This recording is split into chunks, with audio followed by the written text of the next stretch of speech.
مرنے کے بعد فرشتے انسان سے کچھ اہم سوالات کریں گے، جن میں سے کچھ یہ ہیں۔ مرنے کے بعد سوال کیا جائے گا کہ کسی کا حق تو نہیں کھایا۔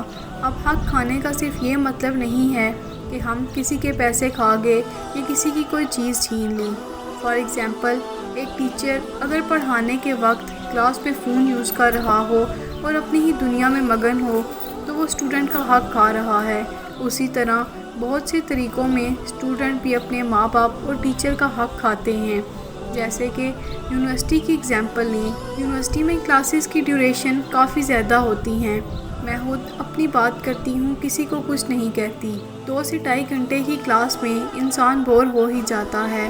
ایک ٹیچر جو فل فوکس کے ساتھ آپ کو پڑھا رہا ہو اور آپ پہ محنت کر رہا ہو اور آپ پیچھے بیٹھ کر فون یوز کر رہے ہوں، اپنی باتوں میں مگن ہو اور ٹیچر کی برائیاں کر رہے ہو، اس وقت ایک تو ہم غیبت کر رہے ہوتے ہیں اور دوسرا ایک تو استاد کا حق کھا رہے ہوتے ہیں اور دوسرا اپنے ماں باپ کا، کیونکہ ماں باپ بہت محنت سے پیسے جمع کر کے اپنی اولاد کو پڑھاتے ہیں، لیکن ہم خود میں ہی مگن ہوتے ہیں اور پتہ ہی نہیں ہوتا کہ ٹیچر پڑھا کیا رہا ہے۔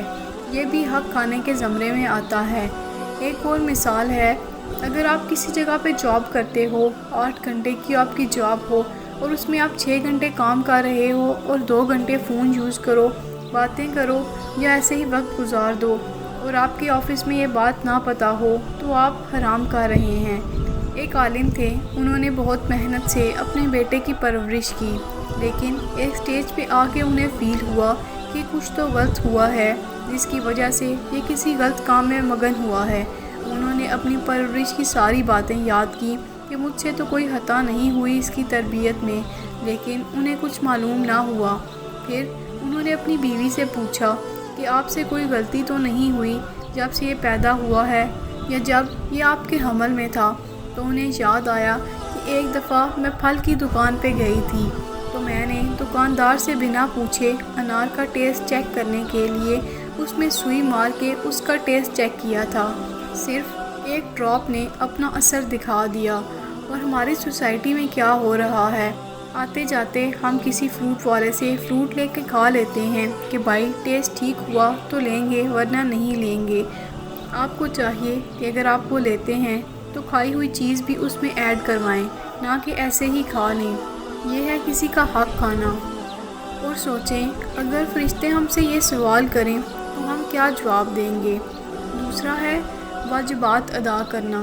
فرشتے پوچھیں گے، جب نماز واجب ہو گئی تھی تو ادا کی، اول وقت پہ ادا کی یا قضا ہوئی؟ روزے فرض ہو گئے تھے، رکھے یا قضا ہوئے؟ اگر حج کے لیے صاحب استطاعت ہو گئے تھے، حج کیا یا قضا ہوا؟ اگر زکوٰۃ فرض ہو گئی تھی، صاحب استطاعت ہو گئے تھے تو زکوٰۃ دی، خمس دیا کہ نہیں دیا؟ یہ ساری واجبات ہیں، اور واجبات کا ادا کرنا ہر صورت میں ہم پر فرض ہے۔ اگر ہم واجبات کو ادا نہیں کریں گے تو ہم اپنے لیے عذاب پیدا کر رہے ہیں۔